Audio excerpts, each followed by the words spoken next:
1,25,25,000 matric ton गेहूँ मध्य प्रदेश की सरकार ने खरीदा है।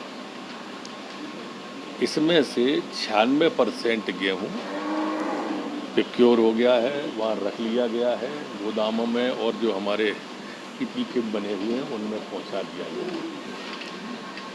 हमारे अधिकांश जिलों में गेहूं की खरीद बंद हो गई है। सिर्फ वो जिले जो कोरोना से ज़्यादा प्रभावित थे, उज्जैन, भोपाल, इंदौर संभाग वाले, ऐसे 5-6 जिले हैं जहां पर के गेहूं की खरीद अभी रनिंग में है, चूँकि यहाँ कोरोना के कारण से लेट खरीद 1 महीने की थी। जहाँ तक आपने किसानों की समस्या की बात बताई, तो ये किसानों की समस्या नहीं है।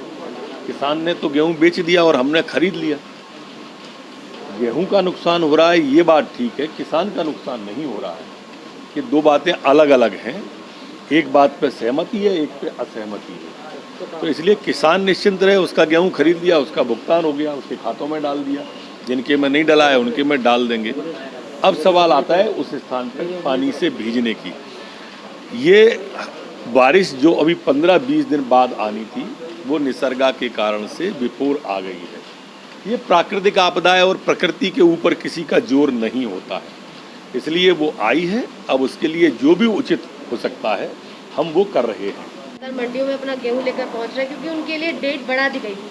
ऐसे में उनका गेहूं खराब हो गया, ट्रॉलियों में भरे भरे बारिश पड़ गई, ऐसे उसके बाद भी लेंगे ना। यही तो मैंने कहा है, किसान को चिंता करने की आवश्यकता नहीं है।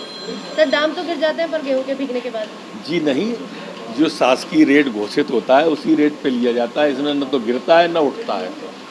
ये भाव जो सरकारी मूल्य होता है वो स्थिर रहता है। सरकारी मूल्य कभी न घटता है और न कभी बढ़ता है। एक बार जो मूल्य घोषित हो जाता है वो ही रहता है। इतने पूछो। सर दिवाली युक्त चना खरीदने के लिए मंजूरी मिल गई है केंद्र से? जी हाँ, केंद्र से मंजूरी मिल गई है, कल आ भी गई है। और किसान की जो चिंता थी तिवड़ा की, वो तिवड़ा की समस्या समाप्त हो गई। सर राज्यसभा चुनाव के लिए कैसी तैयारी चल रही है? आप नेता भी हैं सर, विधायक। राज्यसभा चुनाव के लिए किसी तैयारी की आवश्यकता नहीं है। दोनों सीटें भारतीय जनता पार्टी ने जो भरी हैं वो दोनों जीतने वाली हैं। अब सवाल उनका है, जिनके 2 में से 1 जीतना है वो जाने, उनका काम जाने। हमें उससे क्या है। फूल सिंह बलिया को जीतना चाहिए। फूल सिंह जी की बात है तो हम तो हर समय चाहते हैं कि फूल खिले। डूबते जहाज में कौन बैठेगा? कोई बैठेगा क्या? सबको मालूम है कि कांग्रेस की हालत क्या है। आज भी आपने देखा होगा, अखबारों में छपा हुआ है कि ग्वालियर चंबल संभाग के नेता, उनके समर्थकों ने कह दिया ये बाहर से भेज रहे हैं, जिनका वहाँ कोई आधार ही नहीं है। उनको